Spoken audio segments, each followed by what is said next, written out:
What's up, everyone? Welcome to This Day in Philly Sports History for June 5th, 2023. I'm your host, Jim Montgomery. All right, stop me if you heard this one before. However, I think the Phillies may be finally putting it together. All right, it was the Nationals. However, sometimes you need those teams on the schedule to get things right. Ranger Suarez looked good. 7 innings, 1 earned run, 3 Ks. I don't want to be over the top with this, but it is June. Schwarber seems like he did better in this series in general. Hit 2 homers, 6 RBIs yesterday. Drew Ellis, who just got called up to take Alec Boehm's spot, also hit 2 home runs, had 3 RBIs. 11-3 thrashing of the Nationals. So, I don't want to get too overly hyped. I know we've said this before, but it just, if they could just put it together, like Rangers looked good. They went 4-6 on the road trip. Considering that they got swept by the Mets, that's not bad. They did take 2 out of 4 from the Braves, so we'll see if they can continue to keep this going, or is it just fool's gold getting us to get hyped up again. As long as they don't have like that 4, 5, 6 game winning streak, which they've had, or losing streak, which they've had 4 of this year, I think they'll be okay. That's the problem. And they are not getting some of the bounces and breaks that they got last year. My daughter had a dance recital yesterday, so I was watching some of the game afterwards with my dad and father-in-law, and that kept coming up. Like some of the hits that guys are making shoestring catches on typically would have bounced in front of them last year. Even the triple that they gave up yesterday hit the most random section of the wall in Nationals Park and just went the opposite way. I'm hoping that those bounces will start going their way soon enough, but 11-3 win, good bounce back from that sweep by the Mets. They have the Tigers coming in this week, which is good. Hopefully they can gear up and tune things up, because a big series then against the Dodgers later this week. Sixers, I got to say, all this talk is starting to get me hyped up. And again, I don't know if this is the same as when Ben Simmons used to post the workout videos of him shooting in the offseason, and every year I'd fall for it. Like, oh, he's going to shoot this year and he's going to be good. But all the talk with Nick Nurse, he's saying the right things. I don't know. And I mentioned that before. They're like the girlfriend, the ex-girlfriend that you keep going back to, even though you know it's going to end bad. I don't know if this is me buying into the bullshit again and I'm going to get my heart broken, but I like what I'm seeing. I'm anxious to see what is going to happen with the draft in the offseason. Probably going to get my heart broken again. Always happens, but what are you going to do? I can't quit them. Flyers, it's official. They will be playing the Devils up in MetLife Stadium on February 17th. I said this before. I really do enjoy those outdoor games. I guess I do need to address this because I've seen it had some legs over the weekend, but apparently, and I think we all knew this, that the Eagles were trying to make a trade for Russell Wilson at some point last offseason, and I don't know. Everybody's making a bigger deal about it. I'm glad it didn't go through. Russell, they were saying, oh, well, Russell made the mistake because he had the shitty year in Denver and he could have been, imagine him on this team. And I don't know if we make the Super Bowl run with Russell Wilson. So I'm glad it worked out the way it did, but I figured I have to address it since everybody seems to be talking about it. Sucks for you, Russ. I'm glad we have Jalen, and he's going to be here for a long time. All right, Father's Day is coming up in June. Also, June is Pride Month, so go to phillygoat.com. Show your Philly pride. They have a nice selection of Philly pride apparel, sweatshirts, T-shirts, hats, tank tops, whatever you need.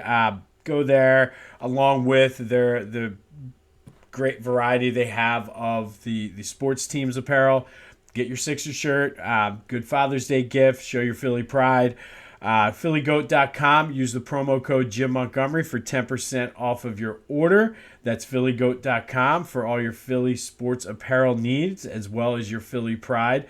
Show your pride during Pride Month and get 10% off your order using the promo code Jim Montgomery. PhillyGoat.com.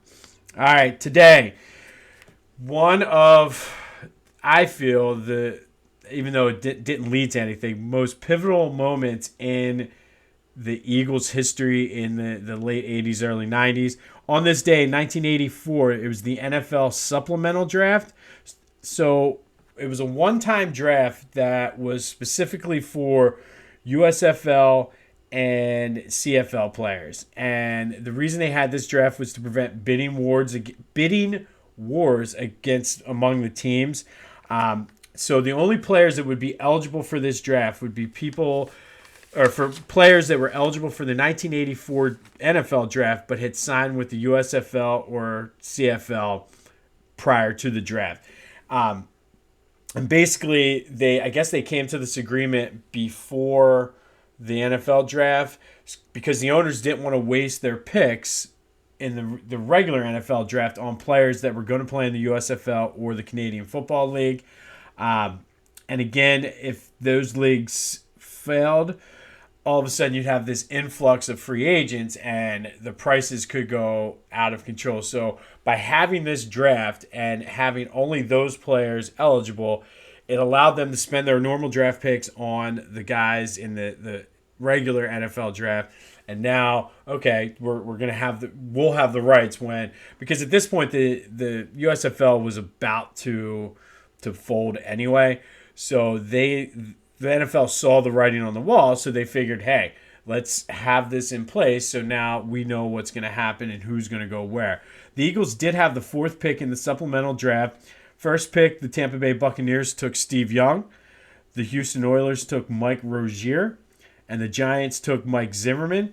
2 of them were Hall of Famers, and the Pro Bowler was Mike Rozier. So not a bad first 3 picks. So at 4, the Eagles selected probably the steal of the draft. I'm going to go out on a limb here and took Reggie White, number 4 overall in the supplemental draft on this day back in 1984.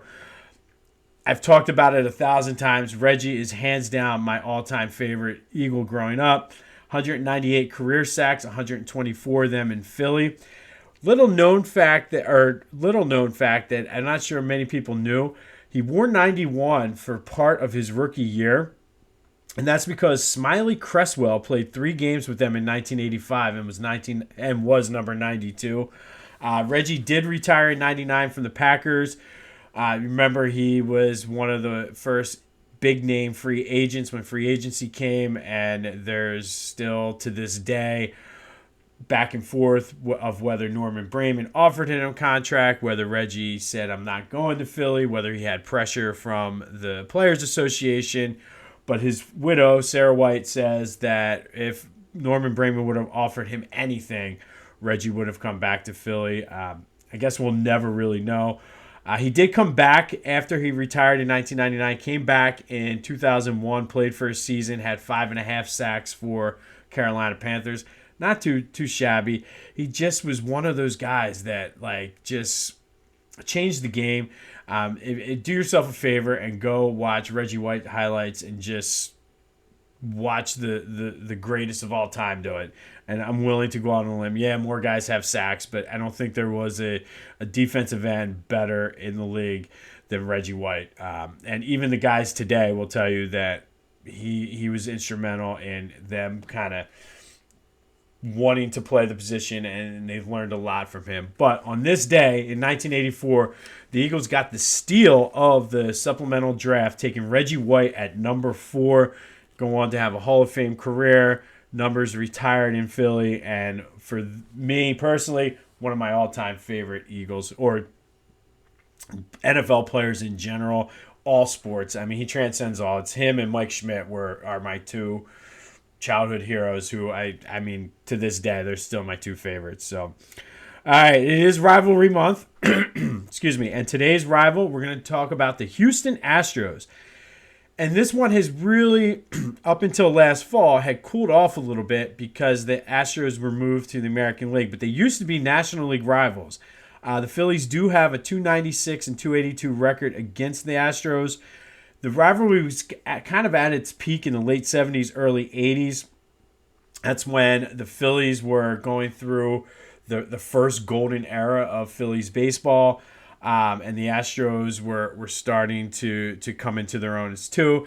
They picked up Nolan Ryan in 1980. So throughout the 80s, Nolan Ryan and Mike Schmidt battled each other. Kind of a mixed bag. Mike Schmidt hit 179 against Nolan Ryan. Did have 5 home runs off of him.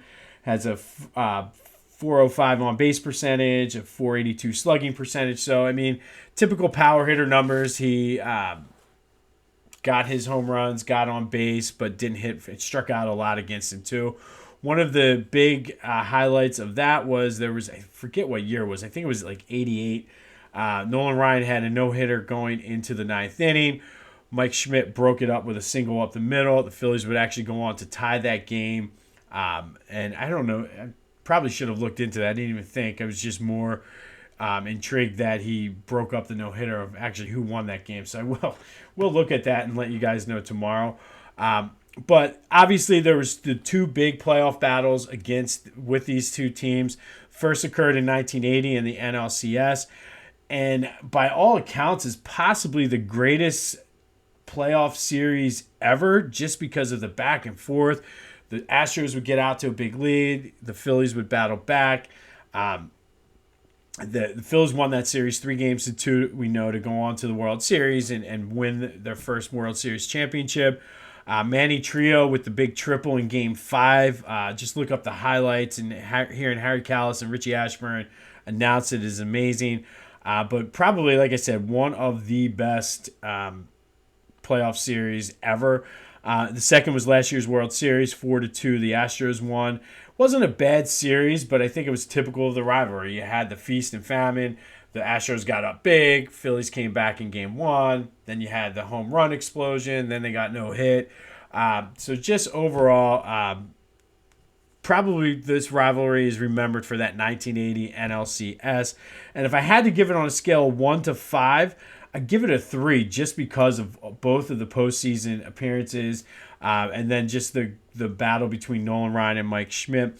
That's something I didn't do for the previous one, so I'll go back real quick. Buccaneers, I would also give a 3 out of 5. Mets, I'm going 5 out of 5, obviously, for that. UConn, I'll give them a 3 out of 5 because it's really coming back. Or 3.5 out of 5 because it's really coming back into play now with Nova and UConn. And the Raptors, I'll also give a 3 out of 5 too. But today's rival was the Astros, the 2 big playoff series, Mike Schmidt versus Nolan Ryan. If you also remember, they had Mike Scott, who I believe won a Cy Young at some point in there as well. But keeping rivalry week alive. On this day, back in 1984, Reggie White was drafted by the Eagles in the Supplemental Draft. Have the Phillies turned the corner? I don't know.